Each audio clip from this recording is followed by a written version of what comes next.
শাহ সুলতানের নামটি তোমার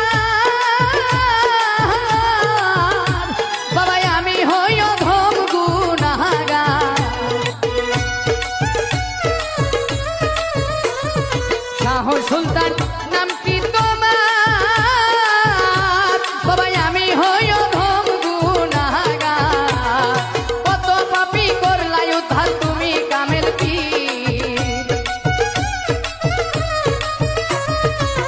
কত পাপী করলাই উদ্ধার তুমি কামেল পীর।